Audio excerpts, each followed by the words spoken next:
Shalom. Kita akan mendengarkan firman Tuhan. Mari kita satukan hati dalam doa. Damai sejahtera Allah yang melampaui segala akal itu kiranya memelihara hati dan pikiran saudara di dalam Kristus Yesus Tuhan kita. Amin. Horas, saudara-saudara, amang inang, sahabat-sahabat yang diberkati Tuhan, dalam seri mengenal dan mengasihi Allah.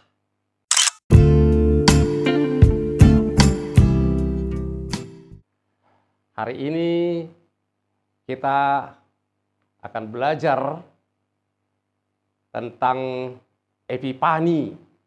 Jadi ini masuk minggu-minggu Epifanias. Yesus menyatakan dirinya sebagai Tuhan dan Juru Selamat kita. Topik minggu ini, Yesus adalah anak Allah.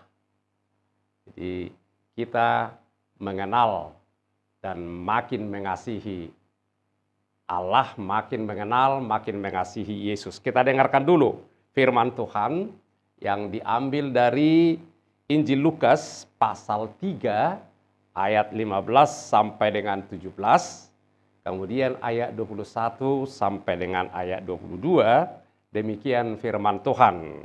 Kita dengarkan bersama-sama. Tetapi karena orang banyak sedang menanti dan berharap, dan semuanya bertanya dalam hatinya tentang Yohanes, kalau ia adalah Mesias. Yohanes menjawab dan berkata kepada semua orang itu, "Aku membaptis kamu dengan air, tapi Ia yang lebih berkuasa daripadaku akan datang, dan membuka tali kasutnya pun aku tidak layak. Ia akan membaptis kamu dengan Roh Kudus dan dengan api. Alat penampi sudah di tangannya untuk membersihkan tempat pengirikannya dan untuk mengumpulkan gandumnya ke dalam lumbungnya. Tetapi debu jerami itu akan dibakarnya dalam api yang tidak terpadamkan." Ketika seluruh orang banyak itu telah dibaptis, dan ketika Yesus juga dibaptis dan sedang berdoa, terbukalah langit dan turunlah Roh Kudus dalam rupa burung merpati ke atasnya, dan terdengarlah suara dari langit, "Engkaulah anakku yang kukasihi, kepadamulah aku berkenan." Demikian firman Tuhan.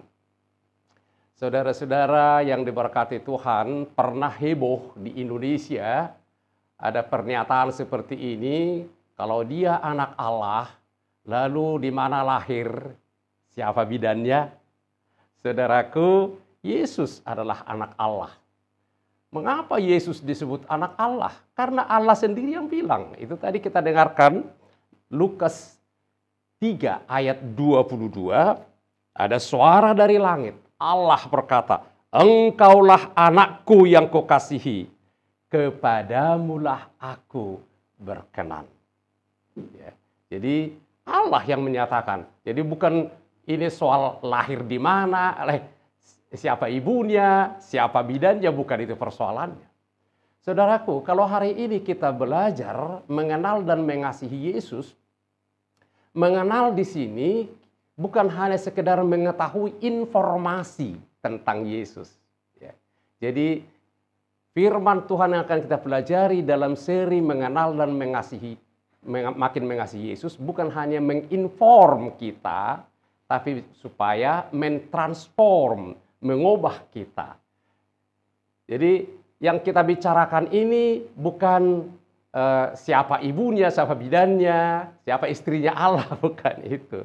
Tapi bagaimana hubungan kita dengan Allah. Jadi kalau kita belajar mengenal, mengasihi Tuhan Allah, kita belajar mengenalnya, tahu apa-apa tentang dia, agar kita bisa membangun hubungan yang semakin akrab dengan Tuhan. Saudara-saudara yang diberkati Tuhan, mengapa kita harus mengenal Tuhan? Karena mengenal Tuhan dalam Alkitab dikatakan, aku lebih suka kasih setia daripada korban sembelihan, aku lebih suka pengenalan akan aku daripada korban bakaran. Hosea 6 ayat 6. Jadi yang disukai Tuhan dari kita bukan hanya mengetahui siapa dia, bukan hanya mengikuti ritus-ritus agama, ya, ke gereja, bernyanyi, ikut-ikut ibadah, bukan hanya itu, tapi kita makin mengenal dan makin mengasihi dia. Dalam bagian mengenal mengasihi Yesus ini, pertama kita tahu dulu namanya dalam Alkitab, nama pribadi itu memiliki arti yang lebih penting daripada yang kita kenal saat ini. Nama dalam Alkitab itu kalau disebut nama pribadi adalah memberikan 3 indikator spesifik tentang seseorang. Jadi kalau disebut nama, ada 3 indikator spesifik tentang seseorang itu dalam Alkitab ya. Jadi kalau tadi malaikat berkata kepada Maria, ada namakanlah dia Yesus.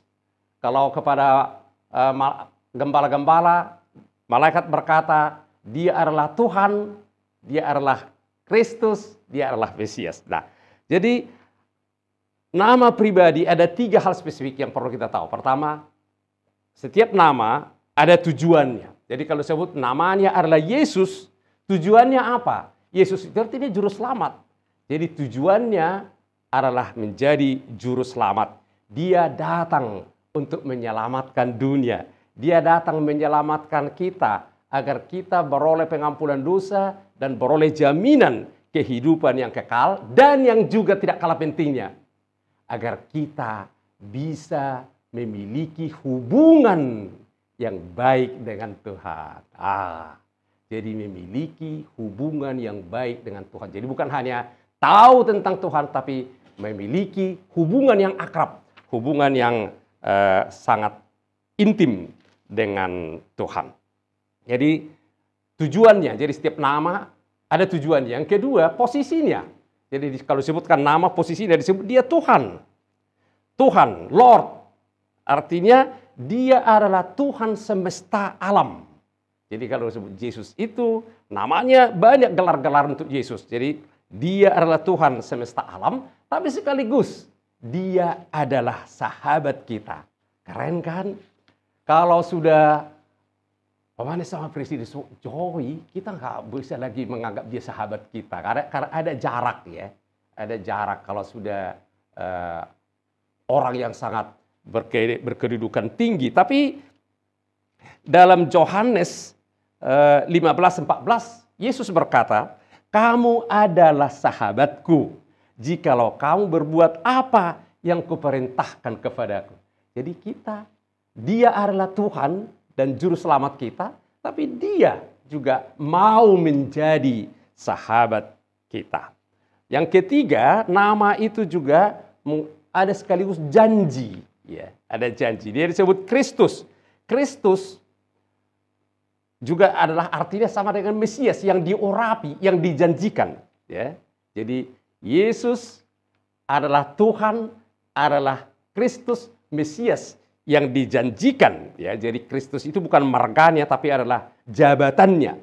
Dia Tuhan yang satu-satunya yang dijanjikan Allah untuk menyelamatkan dunia. Nah, itu Yesus kita. Jadi kita nggak mempersoalkan bagaimana dia Allah punya anak, apakah dia punya istri, bukan itu persoalannya ya. Itu menggambarkan hubungan, ya. Menggambar hubungan yang begitu dekat antara kita dengan Allah. Dalam Filipi pasal 3:7-8, Paulus berkata, yang paling penting bagiku sekarang adalah mengenal Allah. Jadi saudaraku, tahun ini menjadi tujuan hidup kita, bagaimana kita makin mengenal, makin mengasihi Yesus. Sama seperti Paulus dalam Filipi 3 ayat 7 dia bilang, tetapi apa yang dahulu merupakan keuntungan bagiku, sekarang kuanggap rugi karena Kristus. Malahan segala sesuatu kuanggap rugi karena pengenalan akan Kristus. Jadi saudaraku, jangan menganggap rugi kalau kita sekarang belajar mengenal Kristus. Sekali lagi, mengenal bukan hanya tahu informasi ya, belajar bagaimana kita makin mempunyai hubungan, relationship yang baik dengan Yesus Kristus. Dalam 2 Petrus 1 ayat 3 firman Tuhan berkata, karena kuasa ilahinya telah menganugerahkan kepada kita segala sesuatu yang berguna untuk hidup yang saleh oleh pengenalan kita akan Dia. Jadi pengenalan kita akan Tuhan, hubungan baik kita dengan Tuhan, Dia menganugerahkan segala sesuatu yang berguna kepada kita. Jadi jangan menganggap rugi mengenal, mempunyai hubungan yang sangat baik dengan Yesus. Saudara-saudara yang diberkati Tuhan, lalu tadi Dia adalah anakku yang kukasihi. Apa artinya untuk kita? Jadi ini adalah proklamasi surgawi tentang siapa Yesus. Ya. Dari proklamasi surgawi tentang siapa Yesus. Dia adalah anakku yang kukasihi, kepadanya aku berkenan. Saudaraku, apa artinya itu? Kalau kita mengenal anak Allah yang kepadanya Allah berkenan, yang dikasihi oleh Allah. Nah, ini luar biasanya. Dalam Roma 8 ayat 16 firman Tuhan berkata, roh itu bersaksi bersama-sama dengan roh kita bahwa kita adalah anak-anak Allah. Jadi aku, Amang Inang, kita semua di dalam Kristus sekarang adalah anak-anak Allah. Keren kan? Kalau saudara orang penting, orang pejabat tinggi aja udah keren banget. Kita sekarang adalah anak-anak Allah. Galatia 3:26. Sebab kamu semua adalah anak-anak Allah karena iman di dalam Yesus Kristus. Yohanes 1:12. Tetapi semua orang yang menerimanya diberinya kuasa supaya menjadi anak-anak Allah, yaitu mereka yang percaya kepada dalam namanya. Lalu satu lagi, 1 Yohanes 3 ayat 1. Lihatlah betapa besarnya kasih yang dikaruniakan Bapa kepada kita, sehingga kita disebut anak-anak Allah, dan memang kita adalah anak-anak Allah. Ya. Jadi saudaraku, mengenal, mengasihi Allah, sekarang kita bisa, karena aku mengenal dan percaya kepada Yesus Kristus anak Allah, saya sekarang adalah, di dalam Yesus, saya sekarang adalah juga anak-anak Allah. Dan dengan mengenal Yesus, untungnya apa? Paulus berkata, segala sesuatu rugi bagiku dibanding dengan mengenal Yesus Kristus. Jadi jangan sampai merasa rugi, Amang Inang ya. Saudara-saudara, sahabat-sahabat yang berkati Tuhan, jangan sampai merasa rugi kalau kita belajar mengenal, dari membangun hubungan yang baik, yang akrab dengan Yesus. Bagaimana caranya? Kembali, jangan rugi mabiga, bejaha bibil gadopari. Jangan rugi menginvestasikan waktumu untuk membaca firman Tuhan setiap hari, karena cara kita mengenal dan kemudian makin mengasihi Allah, mengasihi Yesus adalah dengan membaca firman, merenungkan firman, dan menjadi pelaku firman-Nya. Jangan merasa rugi, karena ada keuntungan-keuntungan yang telah disediakan Tuhan bagi setiap orang yang belajar makin mengenal, belajar makin mengasihi Dia. Ingat, jangan pernah kecil hati dalam menjalani kehidupan ini. Aku, Anda, Amang Inang, di dalam Yesus Kristus adalah anak-anak yang dikasihi Allah. Jadi bukan anak-anak yang tidak dipedulikan, bukan anak-anak yang dipinggirkan, disisihkan, tapi yang sangat dikasihi oleh Allah. Saudaraku, Ingat, tujuan hidupku dalam beberapa minggu ke depan, aku semakin mengenal, semakin mengasihi Yesus. Keuntungan besar kalau saya terus belajar mengenal dan mengasihi Yesus. Selamat menjalani hari-hari kehidupan menjadi orang yang makin mengenal, mengasihi Tuhan Yesus. Horas. Amin. Terima kasih Tuhan Yesus untuk firman-Mu yang boleh menyapa, meneguhkan, dan menguatkan kami. Hari ini kami diingatkan betapa untungnya kami.